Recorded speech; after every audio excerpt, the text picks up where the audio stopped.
It's nice to talk to you today. We're going to talk a bit about mental health and football, really. Mm-hmm. So can you tell me a bit about how you found the transition between when you were a big player to that bit about moving away from the game, and how did you manage that and handle mental health alongside that?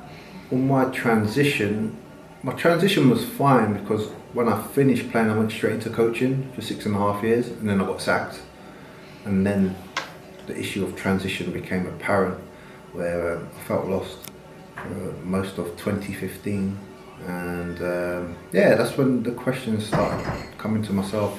Who am I?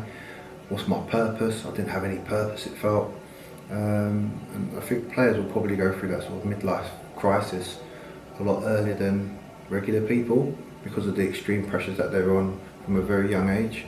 So when players retire, there is that void potentially, and it's what to do with that void. You're not seen as the same as you once were in that famous shirt, whatever club you was at. Now it's just a raw human being. Who are you? Who am I? And I went through that process, which was a bit difficult. But one thing I would say is that I was invited to a game in 2015, Brentford versus Watford. I know you're a Luton fan, so we'll mention them. Yeah, but that game I came back because I had no interest in coming back to football. I didn't want to watch any games. I was always asked, "Do you want to go football?" I was like, "No," because I felt the game rejected me, and I didn't want to face that rejection. But I took the invite from Brentford to come and watch a game at Watford, and I'll always say the fans played a huge part in resuscitating my sort of spirit, so to speak, and got me back in touch with football. It was the people that got me back in. Felt the love of the fans, the Brentford fans in particular, and that was the start of my sort of recovery, getting more involved with the club. And as an ambassador, what do you do to sort of fly the flag of good mental health across the club and the academy and all the bits of the club? Well, partly my role as well, which has not been sort of documented, but the club see me as someone that the younger employees can come to. So I'm a brother, I'm an uncle, I'm a father figure, and in one particular case I'm called Grandad, but only one person.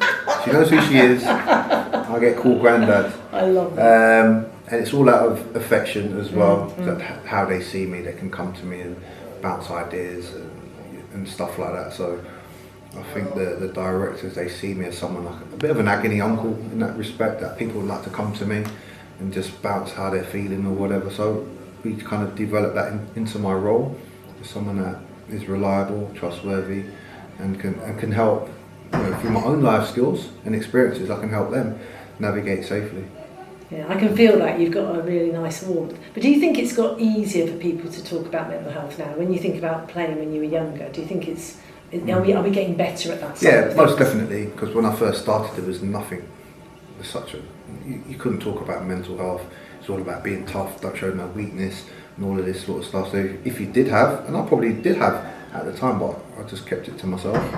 To rechannel that sort of vibe in my training and playing matches. And as you get older, you start to see, they're talking about mental health now. It's becoming more palatable to speak about it.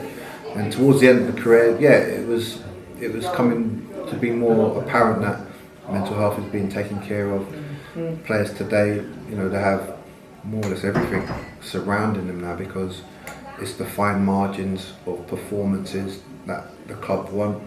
And they have everything around them to support them in this department, and mental health is no different. Yeah, because you don't look after the whole well-being of the player. Then. It's the whole person. And that's one thing we do here well, is we look after the whole person. That person will become a great player. Yeah, absolutely. And think about the Wellbeing Recovery College, which is obviously what we're about today. Can you see how important that can be for people in West London, but also including the club? Yeah, it's going to be a safe place to come to, and it's been on the cards as well. Got a beautiful facility here just around the stadium, very warm and welcoming, safe place to have the conversation and maybe have a cup of tea and a biscuit if you're lucky. But it's about sparking that conversation with people, and for me, I know for a fact people help heal people. It's not the building. The building does help, but it's who's in the building with you, who's at the other side of the table, who's sitting next to you on the sofa, or whatever it is that it's building that human connection again for that person to start to heal. And I think that the partnership is brilliant between the NHS and the Community Sports Trust. Yeah, it's all about those relationships, isn't it? Marcus, thank you so much for talking to me today. I really enjoyed it. We enjoyed the grilling. Thank you.